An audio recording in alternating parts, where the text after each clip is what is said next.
I'm currently homeschooling my 6-year-old, and so that's a new challenge and exciting road that the Lord has brought for me right now.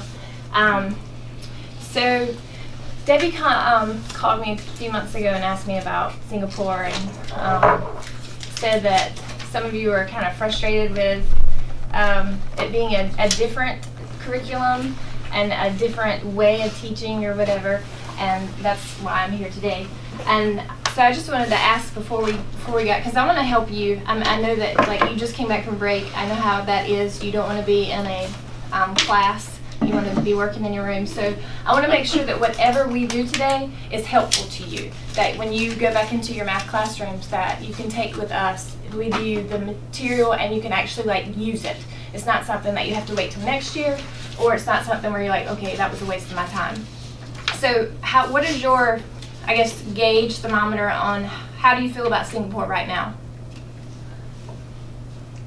I'm not really, this is my 2nd year teaching it, and so I'm still trying to learn. I personally haven't done a lot of research behind, so maybe that's my, I don't know enough about how it can be helpful. I mean, I'm trying to stick with the information. I do get concerned with like their assessments, and I'm the confused one. Okay.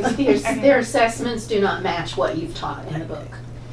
Yes, I would agree with that. So what it does is that it teaches at this level, and then their assessments are at this level. Yeah. Because it takes the information, and you've taught it like in isolation, and then they like put it in word problems, or they'll put it in multi-step. So they are assessing the information. It's just at this type of level, because they expect that if the kids have mastered it at this level, they should be able to use it at that level. So yes, I remember that. I was like, what are you doing? But they've never seen the form that they're now putting it in, and I don't feel like that's a fair assessment, because they might know how to do this, but they've never seen it put in this format, and it blows their mind. Right. They are just, now if you take the time to explain that, and then they see it, okay, but it hasn't been introduced at all in the lesson. And then yet they're expecting to do it this way. Right. So I don't think that's really a fair assessment, personally.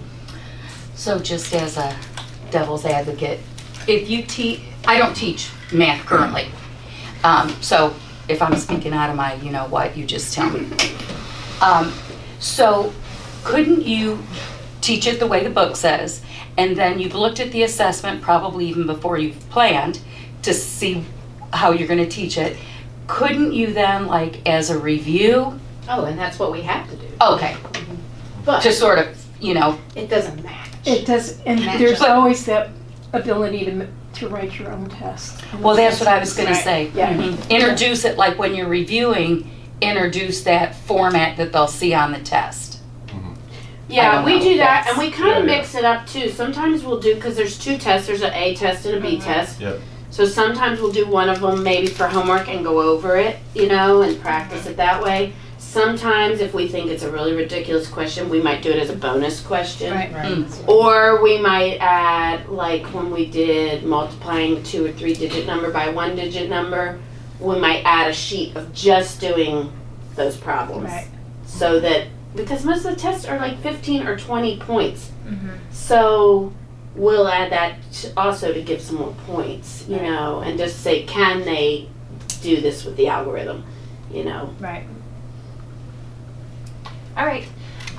Okay, so I want to give some background, because you may know this, but sometimes I assume that some people know this from previous things and then they don't, and so I just want to go over it quickly. You have a handout.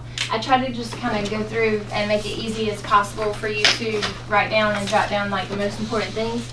But Singapore obviously is from the country of Singapore, and they are one of the top math countries of the world, which is why Singapore math became so popular. Although I would say it's not as popular today as I think since Common Core came out. Common Core actually uses a lot of Singapore, and that's why the pushback from a lot of parents of, this is not math the way that we did it, and it's not. It really isn't. But Singapore is very successful because it's based on cognitive development. It is based on how children develop. because you start with concrete, you go to pictorial, and then you go to abstract. Most American math starts with abstract. And that's why you have to teach strategies. That's why you have to teach like these fun little sayings. That's why you have to like get them to memorize things, because they have no idea what that means. That it's so abstract in their head. But Singapore goes from this. I want to tell you before we start this. I remember when I was hired, Suzanne Wilson was the principal when I came to Brookstone, and I remember we had a seminar for 2 days with this guy from Massachusetts. I don't know, his first name was Bill.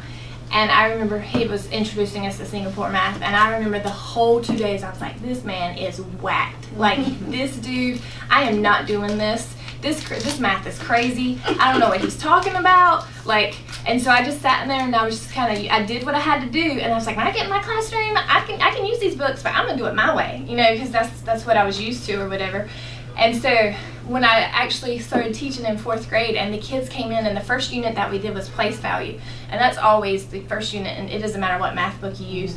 But I remember when I was in public school teaching 4th and 5th grade and 6th grade math, I'd have to make up like the egg cartons that have like the place value things. We'd have to use cups. We'd have to use all these things just to get the kids to memorize 1 cent, you know. But when the 4th graders came in that year, like, we didn't have to do any of that. They knew the math, and I was like, what? Like, so once I saw that like the kids knew math, like that was my changing of, okay, this stuff might be like worth it, because I actually saw how the students, like, they really got it. And math at that time in Brookstone, if you asked any from kindergarten all the way through 6th grade, is where math was the favorite subject. I mean, math was, because it was easy, because they understood it. So I remember sitting there thinking, like, this stuff is weird. But really, like, once you get on board and once you get that paradigm shift in your head, it really opens up. And you really see why it's so successful. So even if you're 4th, 5th, 6th grade, you always want to think concrete, pictorial, abstract. Most people think like manipulatives are just for kindergartners. They're really not. I use more manipulatives in 4th and 5th and 6th grade than I probably did in kindergarten. Because you have to. You still have to start off with pictorial, with concrete, and then you move to pictorial and then abstract at the very, very end. Instead of going the opposite way. So that's one reason why it's successful. Second one is it because it uses a variety of grouping. I will also say the school that I worked at after here, for 2 years I went to teach 5th grade math there. The students had no idea. No idea. I mean, and this is like a prominent Christian school in Charlotte. And my students in 5th grade, their understanding of numbers was about where my kindergartners were in Brookstone, because they had no number sense whatsoever. We had to take a step back and start our number sense. I had to take them all the way back to like 1st and 2nd grade math, because they knew how to do it. They knew, oh, I'm going to take this, I'm going to cross it out, I'm going to put this. Okay, why are you doing that? I don't know. You know, they have no idea what's going on. But because it's individual, small group, and whole group, kids love it, because they're always moving. They're constantly moving. And it's a curriculum, but it's also a philosophy, and that's why it's different. Because all the other books that you would get if you were anywhere else teaching an American math program, it's just the curriculum, and then it's up to you how you kind of teach that. But Singapore actually, like, it's a philosophy that you have to believe in order for it to work out the way it's supposed to. All right, so the goals are for you to be thinkers. This is like my quote that I always use in my class. For example, I also homeschool my friend's child in 6th grade math right now. But when we first started off, she would have this problem right here. And of course that's easy. But she would, oh, okay, 5 plus 0 is 5, 4 plus 1 is 5. And I'm like, really?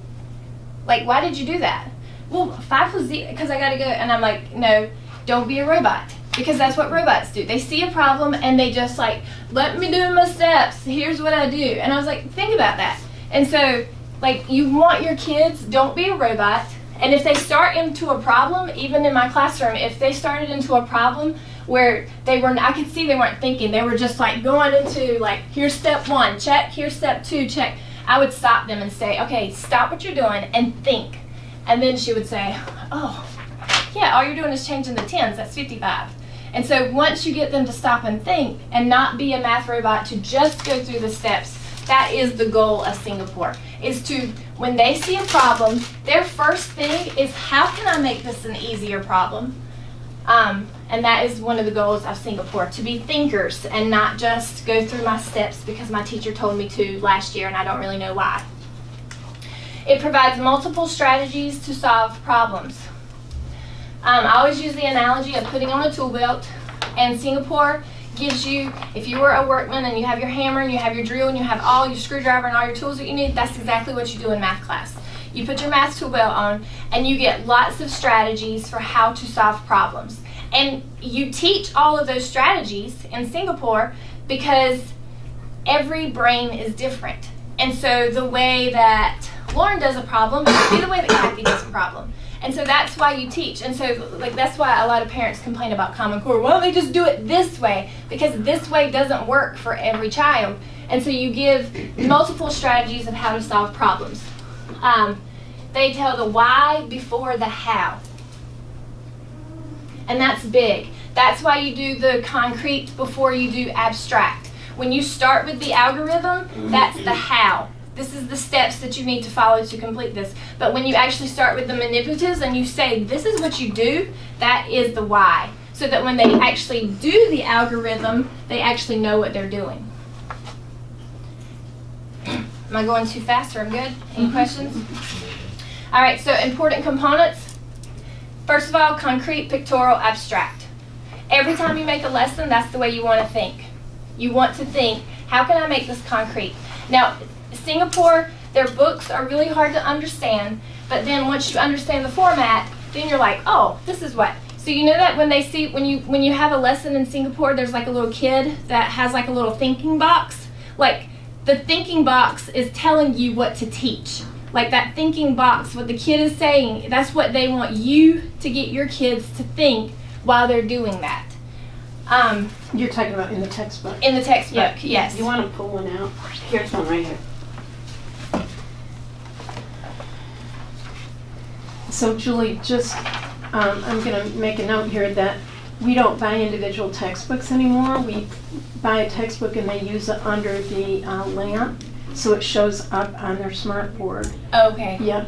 Okay. Yeah, so like when you have this little kid right here who's like thinking, sorry, right here, like that is the goal of that lesson right there, is whatever that kid is thinking. Like, so they want you to stop and think that if you're doing the sum of 218, 625, they want you to, your kids to be, oh, well, that's 200 plus 600, so that's 800. So that is like kind of like your teaching goal of what it is in your lesson. But, and then that's why they always do like the concrete, this is more the pictorial, but the concrete, but actually to use those number discs. So they actually want you to do that before you do this. And so like the textbooks tell you what to do, but you have to understand like how to read it to know, oh, this is what, because there's nothing in there that says, look at the kid in the picture and whatever they're thinking, like that's what you should have your, you know, you just gotta figure that out, or you gotta have somebody in a thing tell you. Because the teaching manual doesn't always go exactly with that. You know what I mean? It adds a lot of other stuff. Right. Yeah, the teaching manual definitely does add more stuff than that. All right, so then number sense. Number sense is absolutely vital. If your kids are struggling with anything in math, I guarantee you the problem is number sense. Guarantee you. If they're struggling with memorizing math facts, multiplication facts, struggling with place values, struggling with word problems, struggling with anything, it's going to be number sense. Do you do number sense every single day? Do you do like 5 or 6 minutes, 5-10 minutes of mental math, number sense, number talks, or anything like that? I would do that every single day. Like that would be non-negotiable. First of all, because they need it. Second of all, because that's the fun. Like that's where you get your games at. For example, so let's stop right here. You have a hundreds board on your thing, or play a game with it, and you have a marker that you can write on, and then you have a an eraser that you need. All right, so we're gonna play Guess My Number. I have chosen a number. Your question stems. This would probably not work in 3rd grade, but you can figure out like which questions work. But here's the only question stems that you can ask. You can ask, is it a factor of? Is it a multiple of? Is it divisible by? Is it an even number? Is it an odd? Or is it more than or less than a number? So the students would ask you those questions? Yes. To guess your And you number. can only ask those questions, and you can only say yes or no. Is this on here? No, this is Do you- just something I made up. Okay. I just want to write those down. Yeah, and you would put, I mean, I did that because that's what 4th and 5th graders would teach, Oh, thanks. those words. So that's why I picked those words. But whatever you're teaching, I mean, if I was in kindergarten, I would have 1 to 20. And then we do even, we do odd. I would say, can you count by 2s? Would you say this number? Can you count by 5s? Would you say this number? So, you know, you would put your question stems whichever way works best for you. All right? So who wants to ask me a question? And you can mark on your board so that once you get a clue, you can cross it off so that you can guess. Is it even? Is it even? Yes, it is even. So we cross out all the Even odd mark- ones. Exactly. Mhm. We do something similar in the language arts, like with vocabulary and spelling, something very similar, and they Okay. kind of guess the word. Yes. And now once you take, and you can do this however you want in your classroom, but once you have, like, let's say, okay, I'm going to be smart. Is it 25? You're out of the game because you just used your guess. Right. And that keeps them, like, not just guessing numbers. Is it 17? Because you'd be here all day with that. Right. So once you guess a number, but you can ask as many clues as long as this question stems. Can I just say something else as a kind of a non-math person? You know, because I probably am like a 3rd grader with math, but when you look at this and first I start 1, 3, these are my odds, and then in my mind it triggered, oh, bingo, there I can cross out this Right. whole, so they're learning a lot Absolutely. about the patterns Yeah. as they do that. Okay. Absolutely. Yes, I would use this 100 board so much. I used it in 5th grade. I mean, you would think, oh, they always know this. Remember, nope. They put them in their desk, and we put them out, and we just used them. So, having said that, if I need to order more 100 boards, please let me know so that everybody has them in their classroom. I'll look, and I think I might have a whole set boards for you that I brought. that I'll are look. I got a bunch. into the Classroom hundreds Central. or thousands, like 100 boards that are in thousands, because that's what they can. But no, but that goes back to number sense. It's, I know. They don't understand these. I know, Because but if they some of the understood kids can these- do this. That's why I started putting, like after 100 up there, I was going to go all the way up to 1,000 because they could do this. But once you get into 3 and 4 digit numbers, they're blown out of the water. But if But that's still number sense. Yeah. It is, Because they're exactly. not understanding that this pattern right here is repeated Right, like that's right. infinity. So like Right. if you can do it here, you can do it with 4 digits and 6 But digits. some of them can't translate it after 100. When it gets to 3 digit numbers, they still don't understand that it's the same pattern. Yeah. I mean, most of them do, but some, there's a few that, so, but anyway, go on. All right, another clue? Question? Well, I'm sorry, Yeah. not about, so they have to ask one of these questions, right? Or Um, make their guess? That's totally up to you. Okay. In my game, yes, because I made it. Mm. But that's totally up to you. Mhm. Do you have another question you would like to add to No, I don't. it? No, I meant like, would you Oh, add With something? the game? Yes. Would you add something to your question stems? No, actually, I think it's good. I think it's better, like, to narrow it down for the kids. And it really, like, just reinforces those, especially for 5th grade, multiple, Factors, visible, and multiple, factor. Right, visibility. right. And That's exactly right. in that right there, man, you need to review that all the time. Mhm. Yeah. Yeah, they get that confused. Yeah. Is it a multiple of 10? It is not a multiple of 10. So what does that tell you to do? cross out Cross out all your tens. Because they were All right? even. Is it a You said it factor was of, oh, no, is it a multiple of 9? It is not a multiple of 9. It couldn't be if it was an even number. You said it was a, Didn't you say it was Well, an it even could- number? yeah, It is even, but 18 is a multiple of Oh, 9. that's Okay. right. Right. I'm Right. right. 36. You're right. Every other one is Yes, a yes, even yes. numbers. I'm right. I think what's great about this too is it really does open up a lot for discussion. Yeah. Because you could then say, well, any number that ends in 9, 8,989,000, is that going to be even or odd? I mean, if you look at this, following this pattern, okay. Right. So what is your question? Is it a A multiple of 9. multiple of 9. So 9, 18, 27, 36, 45, 54, 63, 72, 81.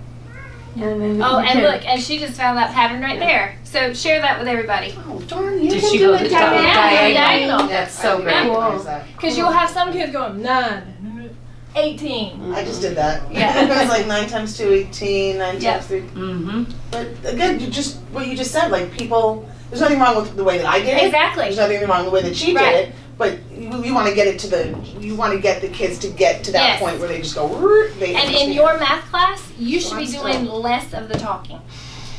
Oh, Like your kids, you should just ask questions. right. We did this training, the DOT training. What was that Oh, called? yeah.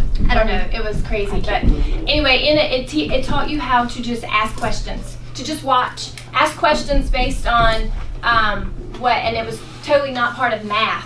But that helped me more with my math than anything else because I would just ask questions. I'd see what you did and, oh, well, why don't you share that? Well, why did you do that? Well, why did you do that?